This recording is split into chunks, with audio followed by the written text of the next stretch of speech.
Já faz muito tempo comprei uma igreja, a preço de sangue, a preço de dor. Já faz muito tempo enviei o meu filho para resgatar o que se perdeu. Já faz muito tempo que estou desejando essa humilde entrega de um adorador que só se incline ante a minha presença e não nas ofertas de uma posição. Já faz muito tempo que estou desejando que mostre ao mundo a imagem do amor, que não se confunda entre tanta gente, que seja distinta como eu sou, que não se divida como em muitas vezes, entrando em contendas e discussões, buscando alcançar ser melhor do que o outro, se no universo grande eu sou. Eu quero igreja que me dê a glória e procure a união. Eu quero uma igreja que sare ao ferido, que rompe as correntes, liberte ao cativo, que aclare a mente que está confundida, que fale a verdade. Eu quero uma igreja que com seu olhar mostre esperança à alma angustiada. Quero uma igreja que sare a ferida dessa humanidade. Eu quero um rebanho de minhas ovelhas se sintam seguras e cheias de paz, onde a palavra seja o alimento, ali quero morar.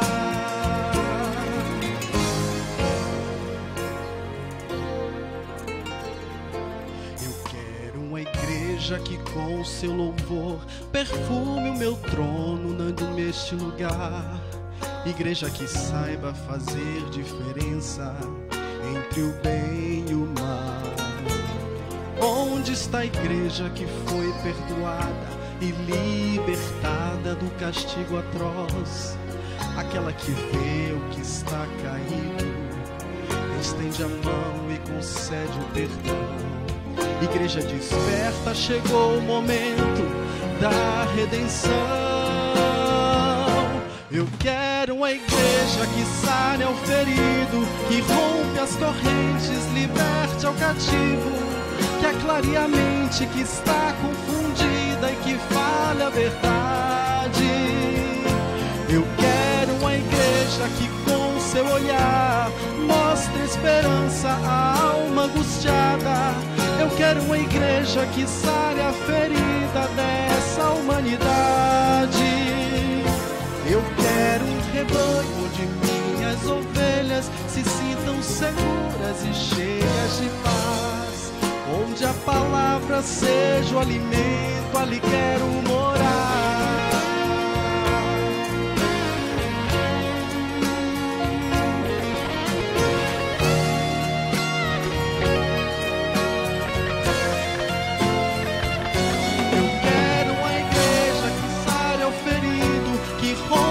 Correntes, liberte ao cativo, que aclare a mente que está confundida, que fale a verdade. Eu quero uma igreja que com seu olhar mostre a esperança à alma angustiada. Eu quero uma igreja que sare a ferida dessa humanidade. Eu quero um rebanho de minhas ovelhas se sintam seguras e cheias de paz, onde a palavra seja o alimento, ali quero morar.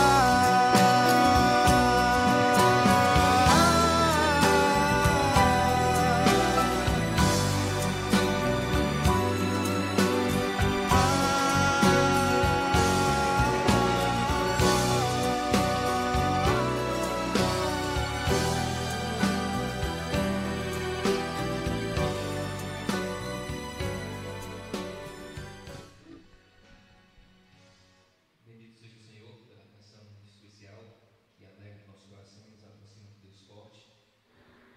Ok? Então posso tocar. Perfeito, muito obrigado. Do começo, já posso avançar, o que eu falei antes foi ouvido, tá? Certo, acontece e a gente vai seguindo. Eu tenho visto que, diante de todo o quadro da atualidade, no final do mesmo, seremos um povo melhor, porém um povo menor. O que o pastor Anderson quer com isso dizer? Eu quero falar sobre a situação de evasão, de distanciamento, de rompimento da fé, de apostasia. Homens e mulheres que regressarem a esta igreja, a tendência é voltarem melhores, mas o número, lamentavelmente, talvez não retorne. Isso se dá porque, como povo, nós estamos aprendendo o que já deveríamos saber. Eu tenho visto na atualidade que alguns cristãos estão se voltando para o Cristo, e isso é muito bom, mas existe também o efeito reverso.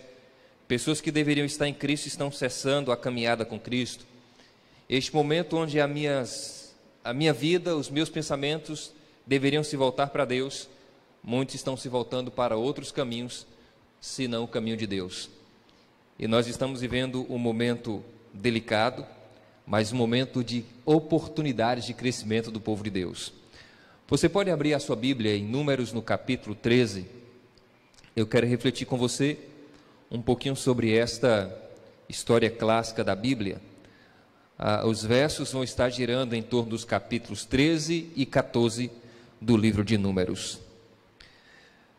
Números, capítulo 13, verso 1, assim nos é dito: Disse o Senhor a Moisés: Envia homens que espiem a terra de Canaã, que eu lhe hei de dar aos filhos de Israel, de cada tribo de seus pais, enviai, sendo cada um príncipe de uma dessas tribos.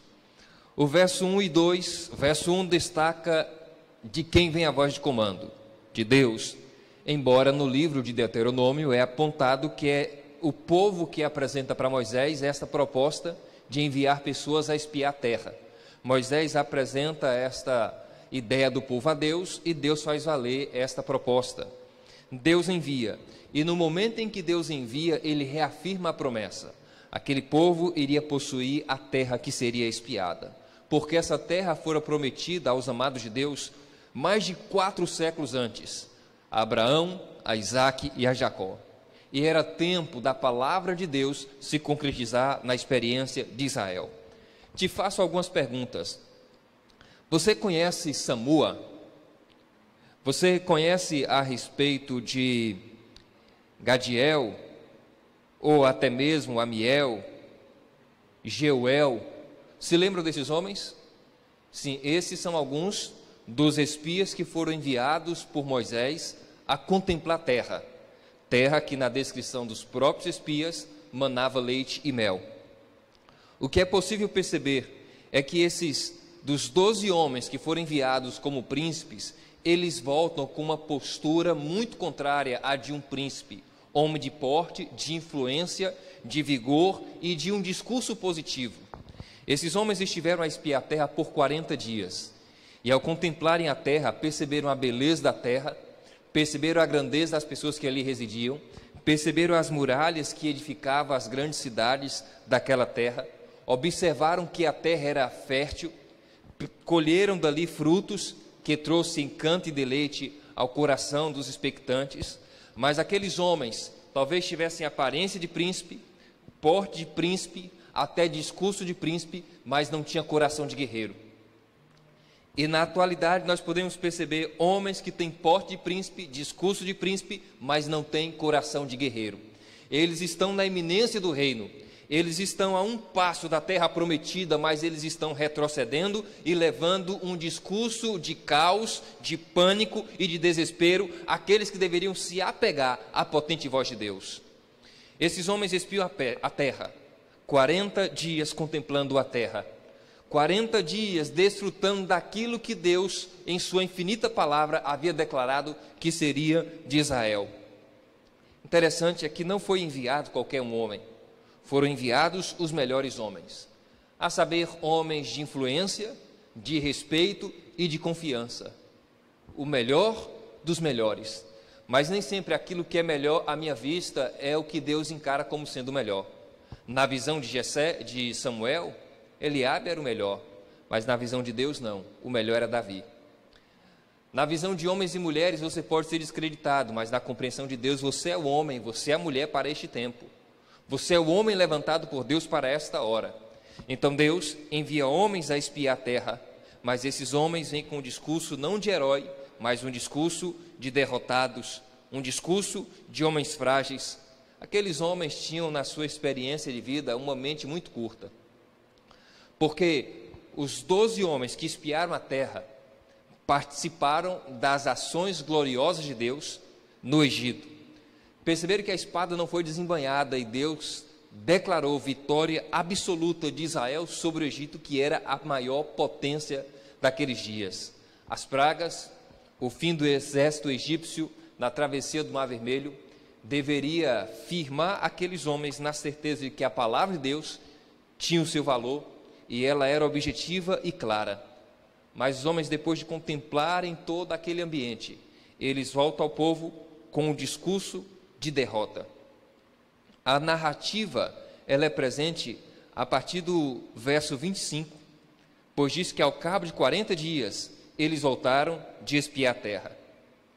Caminharam e viram Moisés e Arão e toda a congregação dos filhos de Israel, diz o verso 26, no deserto de Parã. O verso 28 diz assim: o povo, porém, que habita nesta terra é poderoso, e as cidades muito grandes e fortificadas. Também vimos os filhos de Anak, os anequitas habitam na terra de Neguebe. Os heteus, os jebuseus, os amorreus habitam na montanha. Os cananeus habitam ao pé do mar, do rio, pela ribeira do Jordão. Eles estavam trazendo uma narrativa destacando a glória daquela terra e, sobretudo, super enfatizando a glória daquele povo, a grandeza, a beleza, a pompa, a capacidade de destruição daquele povo. E se levanta um homem, e é chamado Caleb, e Caleb chega dizendo assim: ei, se calem todos, eia, subamos e possuamos a terra, porque certamente prevaleceremos contra ela. Esta é a declaração de Caleb, diz o verso 31. Porém os homens que tinham subido disseram: não poderemos subir contra aquele povo, porque é mais forte do que nós. E diante dos filhos de Israel, infamaram, defamaram a terra que haviam espiado, dizendo: a terra pelo qual passamos a espiar é terra que devora os seus moradores. Um discurso incoerente. É terra que devora os seus moradores. E todo o povo que vimos é grande em estatura. Também vimos ali gigantes, os filhos de Anak, que são descendentes dos gigantes. E éramos aos nossos próprios olhos como gafanhotos, e também aos seus olhos.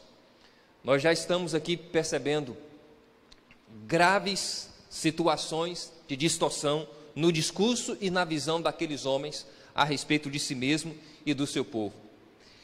Quando se atenta para essa declaração, não podemos subir, o que é possível perceber é um grupo de homens que está anulando a palavra de Deus. É um grupo de homens que está deixando de olhar para as ínfimas possibilidades em Deus e contempla apenas as impossibilidades humanas. Eles esqueceram de tudo aquilo que Deus havia feito em um passado não longínquo. Eles deixaram de ter em vista a ação de Deus que operara em favor deles dias antes. O complexo de inferioridade é bem presente na vida deles. Eles são mais fortes do que nós. As cidades são fortes, sim. Eles eram maiores, mais fortes e mais habilitados para a guerra. Mas Israel tinha a seu favor o Deus Todo-Poderoso. Israel tinha a seu favor um Deus maior. Israel tinha a seu favor um Deus que esmiuçou, desbaratinou, destruiu o Egito por completo. Mas eles perderam de vista esse Deus e se ateram simplesmente ao mal que o cercava e à pequenez da sua fé. e à vista deles, eles eram pequenos, eles eram simplesmente como gafanhotos. Esta é a visão que os homens tiveram a respeito de si mesmo. Perderam de vista o Deus forte e todo-poderoso. Ah, meus amados irmãos, o discurso de Caleb parece pouco valer aos ouvidos de um povo que se indispõe em confiar e em buscar a Deus. Esses homens têm uma visão depreciativa a respeito de si mesmo. Eles enaltecem a outros e depreciam a si mesmo. Eles olham para os pagãos e dizem são maiores do que nós. Mas olhando a si mesmo e ao povo que Deus chamou como seu povo, diz que não passavam de gafanhotos. É a visão que eles têm a respeito de si mesmo, e agora eles começam a atribuir uma visão que os pagãos passaram a ter do próprio Israel. E eles dizem, e aos olhos deles, nós também éramos como gafanhotos. Essa declaração que aqui nos é apresentada é uma narrativa de decadência, de incompreensão a respeito de Deus, da sua palavra e da sua bondade. Queridos e amados irmãos, estamos nesta caminhada, estamos no limiar do reino. As vozes que alcançam a mim e a você são as mais diversas. Os discursos são discursos de derrota, de decadência. A tragédia, ela é pregada a tempo e fora de tempo. E se levanta um homem chamado Caleb com um discurso impopular para aqueles que ouviam. E Caleb diz, eia, subamos e possuamos a terra, porque certamente prevalecemos. Caleb não está apresentando possibilidades, ele está apresentando certezas. Caleb não está apresentando possibilidades, ele está apresentando certezas. Subamos e possuamos, porque certamente prevaleceremos contra ela. Caleb está olhando aquela vasta multidão de pagãos, e ele encara, juntamente com Josué, aquela multidão de pagãos como pão que poderia ser devorado, como Israel havia devorado o pão ao longo de sua trajetória futura. Josué e Caleb não se intimidam frente ao exército que se levanta. Aqui nós estamos olhando por mais uma vez, todo Israel olhando a multidão dos pagãos, a semelhança de Saul que contemplava os pagãos, e Golias desafiando a eles dia e noite. E você vai percebendo que eles contemplaram a terra por 40 dias, e Golias desafiou o povo por 40 dias, e agora o povo nos dias de Davi estão de braços cruzados, receosos de um gigante. Tempos antes, nos dias de Josué e Caleb, é Josué que tem um discurso positivo, o povo está todo acabrunhado, todo receoso, todo temeroso da batalha, porque o povo passou a olhar para si mesmo, para a força do seu braço, deixando de confiar em Deus e de olhar para Deus. Quando eu olho para as circunstâncias, eu só vejo o caminho da crise, mas quando eu olho para Deus, eu vejo as certezas, eu tenho clareza de vida, clareza de salvação, clareza de socorro, clareza de perdão. Aqueles homens se aproximam de uma multidão com o discurso do caos. Eles esquecem de Deus e das promessas de Deus, e se fazem pregoeiros do desânimo, da tragédia, da derrota. Amados, olhando este quadro passado e refletindo quanto o quadro presente, são muitas as pessoas que estão no limiar do reino e estão se apropriando mais de um discurso pessimista e negativo. Têm deixado de olhar para aquilo que dá esperança, têm deixado de olhar para o Deus forte e todo-poderoso que se levanta para fortalecer os seus. Eu fico olhando a nós como povo, a nós como igreja, que deveríamos ser a resposta de Deus ao mundo em crise. Parece que muitos têm se acovardado, parece que muitos têm deixado de dar à trombeta o devido som. Estamos imaginando que a internet está fazendo o que nós deveríamos fazer. Estamos imaginando que o canal Aberto Novo Tempo está fazendo aquilo que nós deveríamos fazer.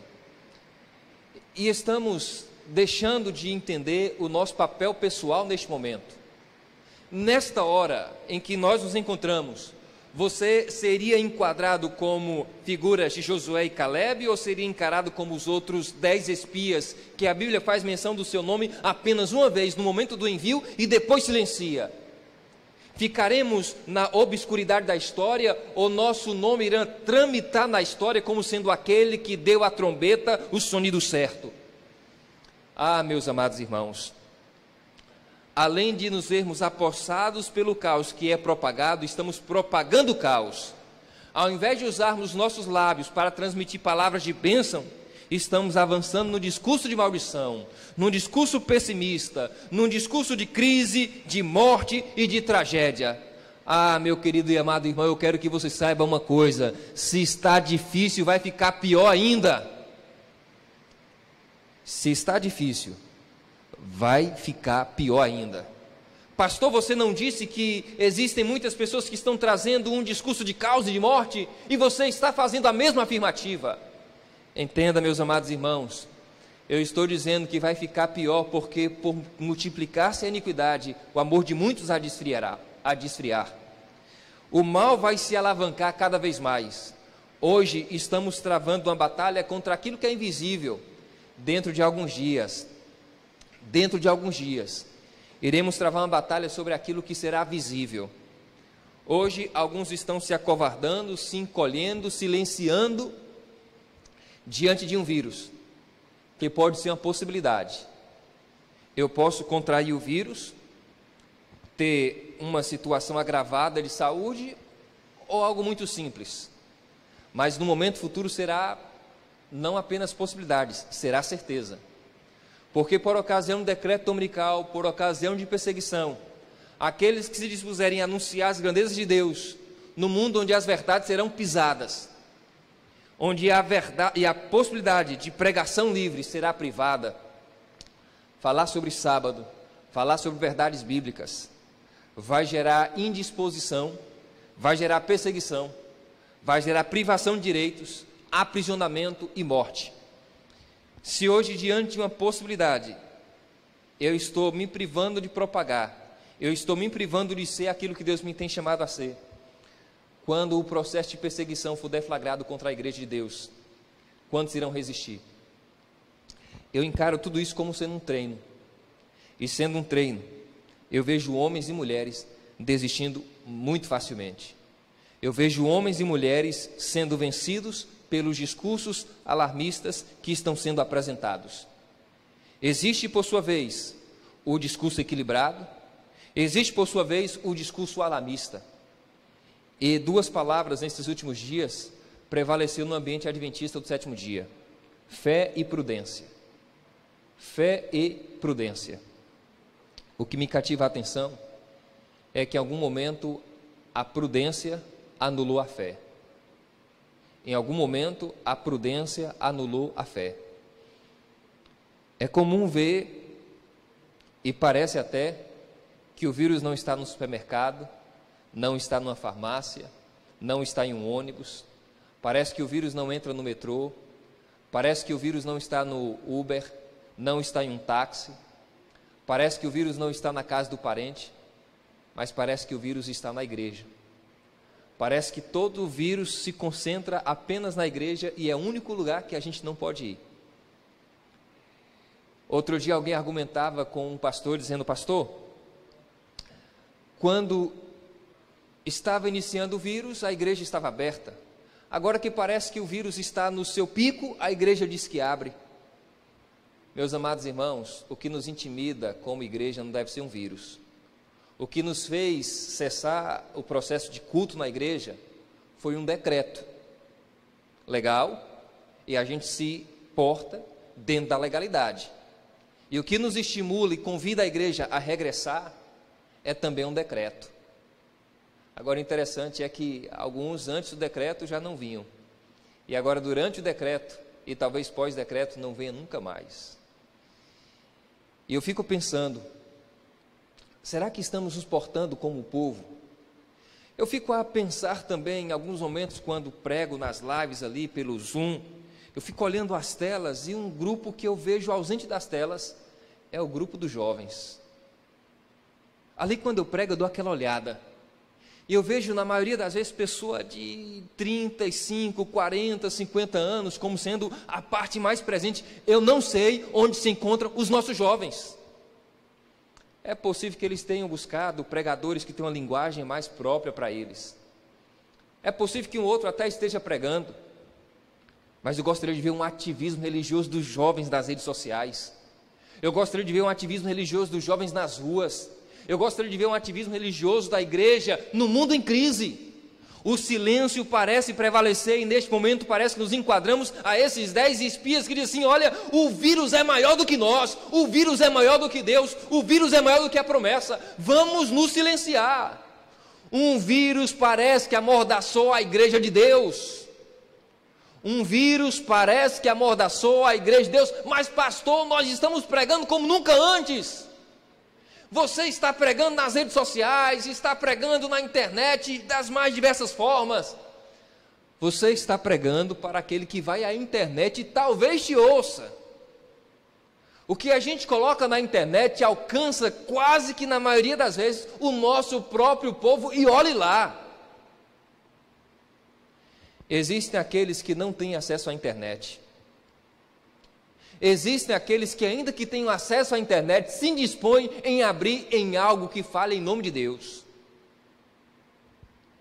As pessoas não querem simplesmente receber Deus de forma fria. Eles não querem apenas que alguém diga assim: subam e possuam a terra. Eles querem alguém que diga assim: eia, subamos e possuamos a terra. Caleb não está dizendo vai e suba, ele está dizendo vamos subir e possuir a terra, eu quero ir com vocês, vamos para frente, vamos para o campo de batalha, vamos ali para a frente da guerra, porque a vitória é certa, Deus declarou a vitória sobre os seus filhos, vamos avançar. Amados, me preocupa muito fé e prudência serem trabalhadas com pesos diferenciados.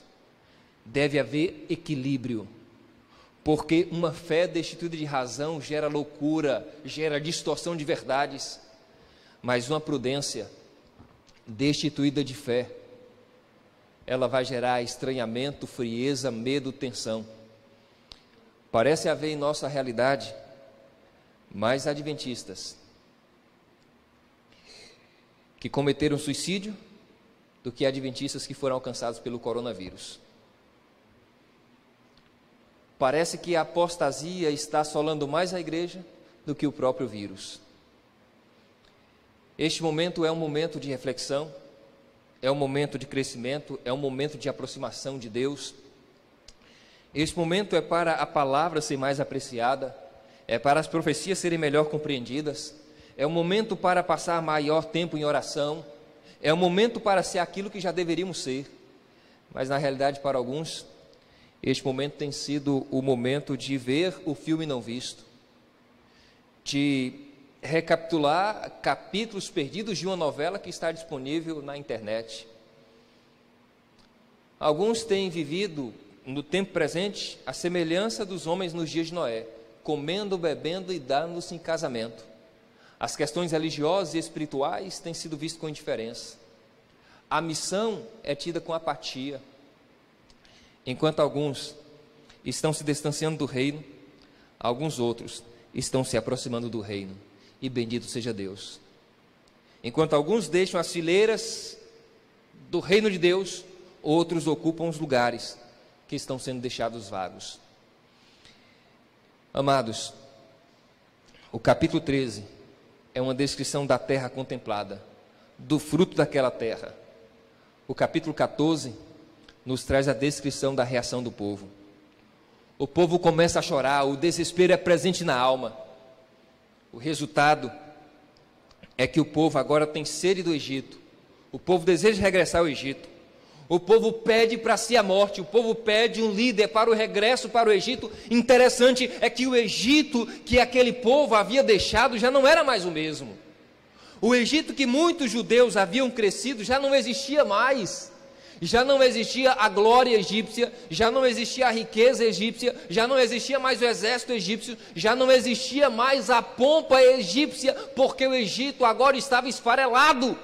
A riqueza egípcia foi levada por Israel, a lavoura egípcia foi dizimada pela praga, Os primogênitos egípcios que poderia fazer frente a um novo exército morreram. O exército foi destruído no mar. Eles estão querendo voltar para uma terra destroçada, estão querendo voltar para o deserto, estão querendo voltar para o caos, está querendo voltar para uma vida sem esperança. É o que está acontecendo na atualidade, na experiência de muitos cristãos que deveriam se firmar na verdade. Eles estão retrocedendo para uma terra árida, seca, sem vida e apostata, onde a idolatria é elevada, está em destaque, em evidência. Mas esses homens parecem ignorar a voz de Caleb dizendo: eia, subamos e possuamos a terra. Vamos juntos, subamos e possuamos a terra, porque certamente prevaleceremos contra ela. Caleb e Josué não contaram quantos inimigos estavam na terra de Canaã. Eles simplesmente contemplaram a certeza de Deus, porque fé é simplesmente crer que Deus fará aquilo que Ele disse que faria. E Ele disse que a terra seria dada ao seu povo. Mas aquele povo passa a murmurar. Ao invés de voltar-se para Deus, eles se voltam contra Deus e contra os eleitos de Deus. A disposição do povo é de apedrejar Moisés, Arão, Josué e Caleb. A disposição daqueles homens, cegos pelo medo, aterrados pelo discurso, é uma: vamos voltar para o Egito, vamos levantar um líder, e em contrapartida, deixemos Moisés, Arão, Josué e Caleb inanimados, matemos-nos agora a pedras. Pensa quanto sofrimento travado por esses homens, quanta vida com Deus da parte desses homens, quantas experiências aquele povo teve de Deus, e agora querem apedrejar o homem de Deus, os homens de Deus, simplesmente porque o discurso dos homens de Deus não é condizente com a expectativa daquele povo. Amados, eu quero dizer o seguinte: se eu e você nos deixar ser guiados por homens e mulheres que não vivem na base do ensino do Senhor e de que facilmente anula a palavra do Senhor, iremos perecer no deserto semelhante àquela nação que não pôde crer, que se indispôs a crer. Mesmo vendo, não creram, e Deus está nos convidando a crer não vendo. Parece que aquele povo tinha mais e pereceu. Parece que nós temos menos e continuamos a perecer. Mas é preciso ter clara a certeza de uma coisa: eles não tinham clareza do que via, e nós já estamos tendo clareza daquilo que eles viram e deixaram de abraçar. Eu e você temos mais do que aquele povo, porque nós entendemos que a dureza do coração deles fez com que eles permanecessem durante 40 anos a rodear a terra que deveria, em questão de poucos dias, ter sido conquistada. O povo se mostra ingratidão a Deus, são ingratos, esquece das vitórias, do cuidado e da bondade de Deus. Se levanta com insolência contra o Senhor e se levanta num ato de apostasia querendo regressar ao Egito. Eles se mostram indiferentes a Moisés, desconhecendo a liderança de Moisés, quando reclamam para si um capitão. Eles queriam sim um capitão que tivesse um discurso alinhado ao discurso deles, um discurso pessimista, um discurso de crise, um discurso de pânico, um discurso de pavor. Ellen White chegou a dizer que se dos 12, 10 trouxessem um discurso positivo e 2 trouxessem um discurso negativo, o resultado seria o mesmo. A vasta multidão de Israel iria abraçar o discurso negativo, porque o coração deles estava pendendo para uma vida de incredulidade. Eles não conseguiam crer que Deus faria aquilo que Ele se propôs a fazer. Eles amam mais o Egito do que as promessas de Deus. Eles têm Faraó em mais autoestima do que o Deus que aniquilou Faraó e o Egito. O medo é evidente na vida daqueles homens, e Deus se levanta através de um instrumento dizendo: não temas, tão somente creia, não tenha medo, pois se o Senhor se agradar de nós, diz o verso 8 do capítulo 14, se o Senhor se agradar de nós, então nos fará entrar na terra e Ele nos dará, terra que mana leite e mel. Tão somente não sejais rebeldes contra o Senhor, e não temais o povo desta terra. Portanto, como o pão, os devoraremos. Retirou-se deles o amparo. O Senhor é conosco. Josué e Caleb estão dizendo o seguinte: olha, esses homens que vocês veem como gigantes, nós poderemos vê-los como pão e vamos devorá-los. Por dois motivos: Deus é conosco e Deus tirou deles o amparo. Eles não têm o amparo de Deus, eles não têm o favor de Deus, porque os seus pecados se multiplicaram e Deus deu um basta. Esse é o tempo oportuno. Vamos, simplesmente se voltem para Deus. Se Deus se agradar de você e de mim, a vitória nos será certa. Vamos avançar, vamos adiante. Mais uma vez, o discurso otimista de vida, de esperança, parece ter calado como morto aos ouvidos do povo. O convite é: vamos subir. O convite de Deus é: vamos subir. O convite dos homens de Deus é: vamos subir. A indisposição é plena. A disposição de Deus é uma: iria destruir esse povo e fazer um povo do zero, uma nação melhor. Moisés se propõe a interceder.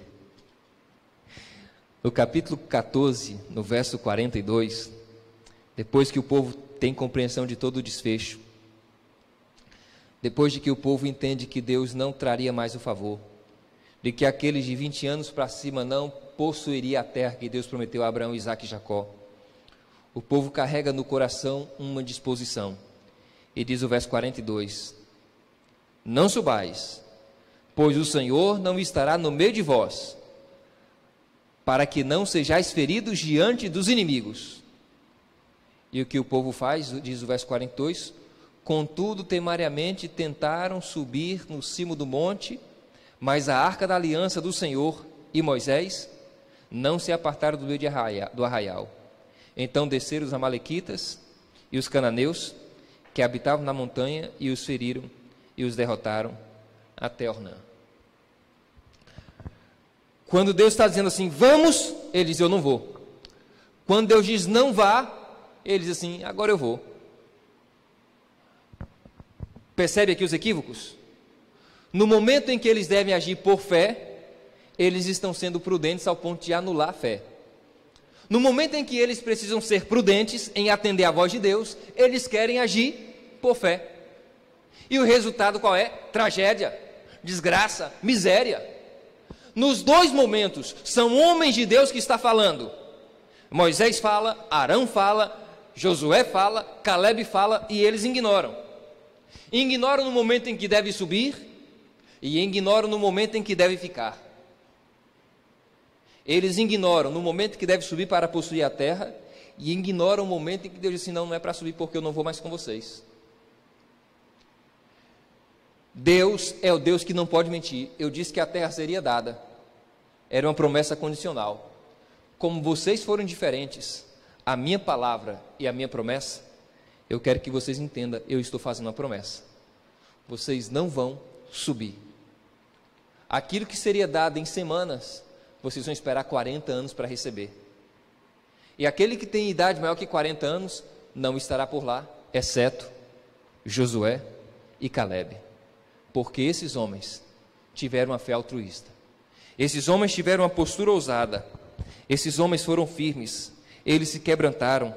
Viram que a terra era boa. Olharam para Deus. Buscaram ao Senhor. Perceberam que as estratégias humanas, elas são incapazes de conferir vitórias como esta esperada. Mas é a ação de Deus que daria vitória certeira sobre o seu povo. Eles entenderam que se Deus se agradasse do povo, a vitória seria certa. A presença de Deus é que blinda o povo das forças do mal. Foi a presença de Deus que deu a Davi a garantia da vitória contra Golias. Foi a presença de Deus que deu a Josafá a certeza da vitória contra os amalequitas, os amonitas e os habitantes do Monte Seir. Foi a certeza de que Deus era com Sansão, que Sansão se pôs sobre as pilastras ali no monte pagão, no templo pagão, e trouxe derrota ao povo. O povo amado de Deus agiu por certezas de que Deus era com ele. Era necessário que naquele momento o povo se voltasse para Deus e não contra Deus. Era preciso que naquele momento a síndrome de pequenez daquele povo fosse vencida e que Deus pudesse governar na vida, no coração daquele povo. Ah, meus amados irmãos, eu estou pensativo, porque no presente momento parece que a voz de Deus deixou de ser ouvida por muitos. Parece que a palavra de Deus deixou de ser propagada por tantos outros. Parece que o anseio de estar na presença de Deus tem diminuído ao longo dos dias. Hoje esta igreja, ela está sendo fechada por conta de uma pandemia, mas logo logo ela será fechada por conta de um decreto. Hoje você tem a liberdade para adorar, logo logo você será privado dessa adoração.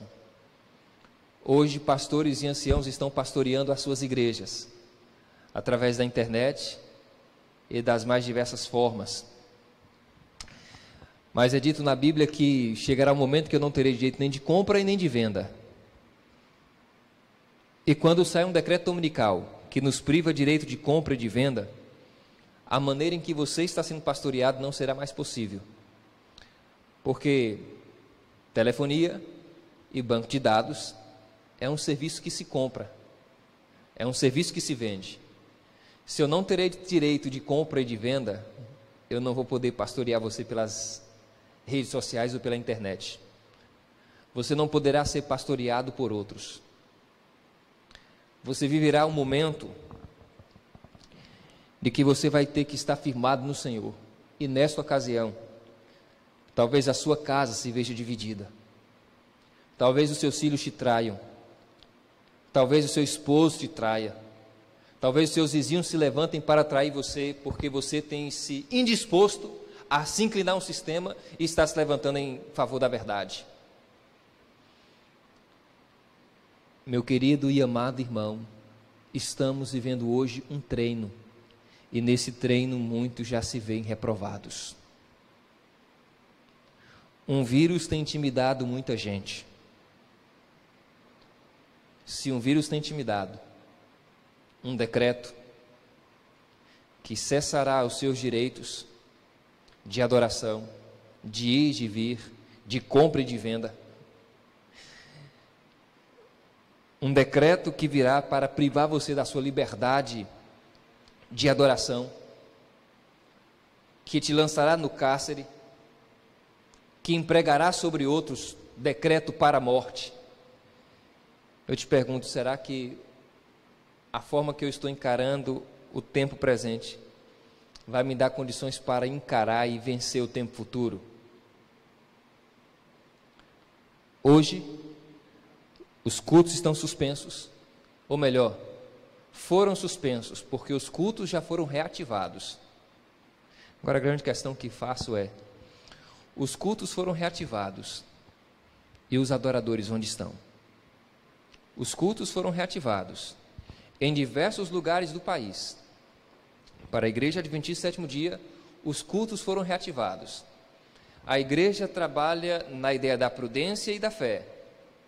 E trabalhando esses dois pontos, tem um documento que veio da divisão, firmado pela união, pela associação e compartilhado com tantos outros, chegou ao conhecimento de boa parte da igreja. E isso propõe fé e propõe prudência. Mas onde estão os adoradores? Líderes que se abraçaram e disseram, vamos reativar os cultos da igreja. Onde estão os adoradores? Receosos pelo vírus ou com uma fé abatida?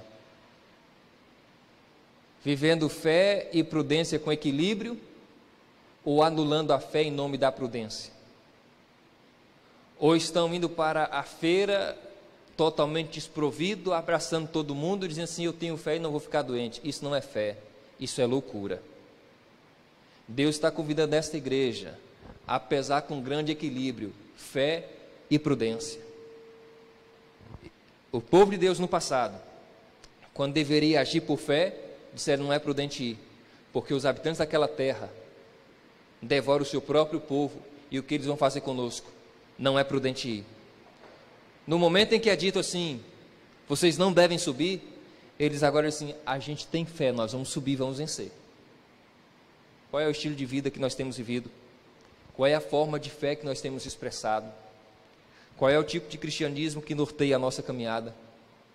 Seríamos nós hoje, na atualidade, comparados a esses 10 homens que tiveram o seu nome esquecido na história, ou seríamos encarados como Josué e Caleb, que tiveram seus nomes eternizados na história bíblica, que ainda hoje impulsiona a mim e a você a avançar pela fé, seguro de que Deus tem cuidado dos seus? Gente amada, eu entendo que vida cristã não é vivida aqui na igreja. Vida cristã é vivida fora da igreja, vida cristã é vivida no seu cotidiano, é no dia a dia. Os cultos que se dá é simplesmente para celebrar o Deus que nos salvou ao longo de todos os dias de uma semana. O Deus que nos presenteou e nos agraciou com a sua presença ao longo dos dias de uma semana discorrida. É o ato de celebração onde Deus é glorificado em alto e bom som. Congregar é deleite para a alma. Eu fico pensando, alguns silenciaram na pregação, outros silenciaram no louvor, e outros tiveram a sua esperança silenciada por conta de 55 dias de cultos suspensos. Aquele que pautou a sua fé nos cultos da igreja, uma boa parte já sucumbiu. Mas aquele que tem a sua fé arraigada no Senhor, ele tem a mesma postura que Josué e Caleb. Eia, subamos e possuamos a terra. Eu não envio você, mas eu vou com você, porque eu tenho certeza de que a promessa de Deus, ela se fará confirmada em nossa vida.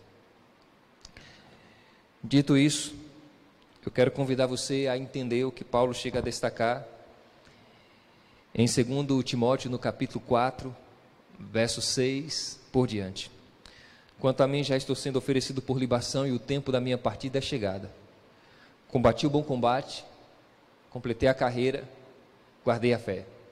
Já agora a coroa da justiça me está guardada, a qual o Senhor reto juiz me dará naquele dia, e não somente a mim, mas a todos quanto amam a sua vinda. Entenda, Paulo estava encarcerado e ele diz, eu combati o bom combate, guardei a fé. Ele estava em combate, e a forma mais correta de tradução é, combato o bom combate, guardo a fé. É um presente contínuo, ele ainda está na guerra. Você ainda está na guerra?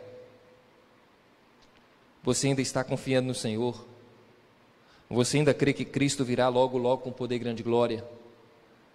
Pastor, eu me vejo abatido, eu me vejo angustiado, o desemprego se apropriou da minha casa, perdi renda, não sei o que fazer, o meu negócio está fechado. Amado amigo, querido irmão, Deus, Ele haverá de prover aos seus filhos amados o pão nosso de cada dia. Creia. Talvez Ele não vá te dar um banquete, mas Ele vai te dar o suficiente para você ver de maneira digna. Deus não irá desamparar os seus filhos. Ele quer alegrar o seu coração nesses dias. Ele quer ser a sua força e o meio único da sua vitória. Neste momento, eu só te convido a correr para Deus, a fazer dele o Senhor sublime da sua vida. Eu te convido a ser um missionário de Deus no epicentro da pandemia. Eu te convido a ser instrumento de Deus. Não é simplesmente por meios digitais. Não é simplesmente por uma mensagem. Eu te convido a ligar. Eu te convido a fazer mais. Eu te convido a renascer diariamente na presença de Deus, sendo batizado com a plenitude do Espírito Santo, porque Deus te chamou para viver em novidade de vida. Deus te chamou para fazer diferença neste mundo indiferente à sua verdade, porque diferença que não faz diferença, não é diferença. Deus tem levantado uma igreja para ser a resposta ao mundo. E você, tem apresentado esperança, ou sua esperança já sucumbiu no discurso de ausência de esperança e de desespero? Esta música é um chamado de Deus para você, é um chamado de Deus a mim, para que a nossa vida seja centrada nele, e que a nossa fé seja nele robustecida a todo instante. Nesta hora, sinta o abraço de Deus, entenda plenamente, Deus tem reservado para os seus filhos o melhor da terra, terra vindoura, a Canaã celestial, e avancemos juntos na direção do reino celestial. Ouçamos essa linda canção em louvor ao Deus eterno. Se é desejo seu subir e possuir pela fé esta terra que Deus promete a você e a mim, diga sim no íntimo do seu coração para esta música mais que especial.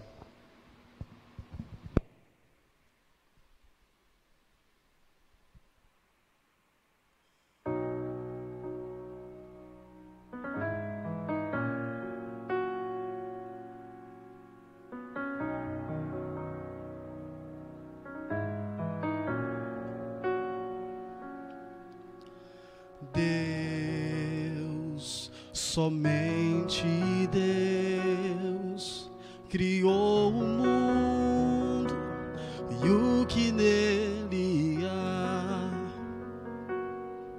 O ser que pode respirar existe para mostrar a glória do Senhor.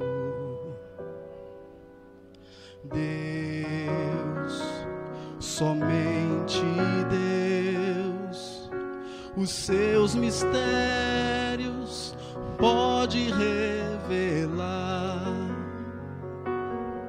Os seus desígnios quem jamais um dia conheceu, pois Deus somente é Deus.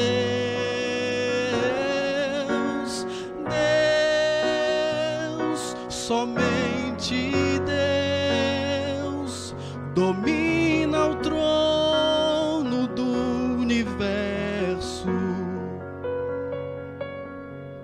Que a voz da criação se erga para dar louvor.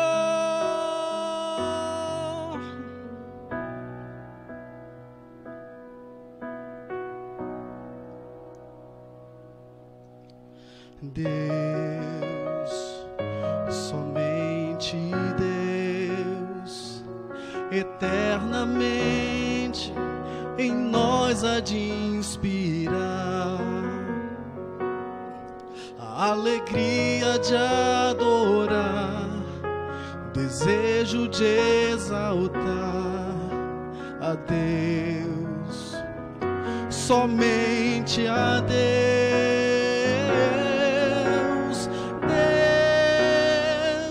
Somente Deus domina o trono do universo. Que a voz da criação se erga para dar louvor.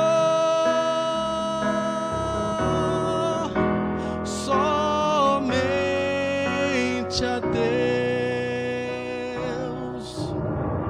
Deus, somente Deus domina o trono do universo. Que a voz da criação se erga para dar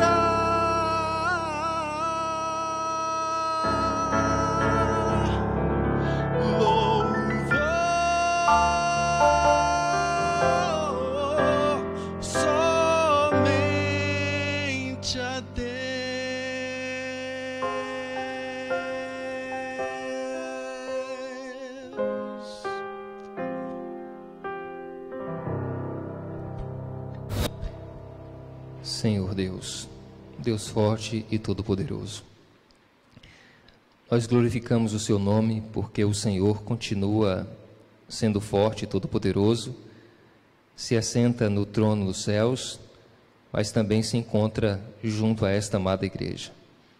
Que o Senhor visite cada amigo, cada irmão, aquele que nos ouviu nesta manhã, aqueles que contemplarão a Tua voz em outros momentos, que eles sejam amparados, fortalecidos e regenerados pelo Senhor. Que nos levantemos em uma forte corrente de oração para que a força da apostasia seja cessada e que a sua igreja seja edificada. Que os homens que têm buscado uma resposta dos céus possam obtê-la dos nossos próprios lábios. Mas antes, Deus eterno, de dar resposta ao mundo, nos leve a crer nessa resposta, a viver esta resposta. Que o Senhor plante no coração de cada um desses teus filhos a alegria genuína da salvação, para que possamos, por sua vez, crescer na graça e no conhecimento do Senhor. Conceda a estes um sábado gracioso em tua presença e uma vida vitoriosa no Senhor Jesus Cristo. Amém.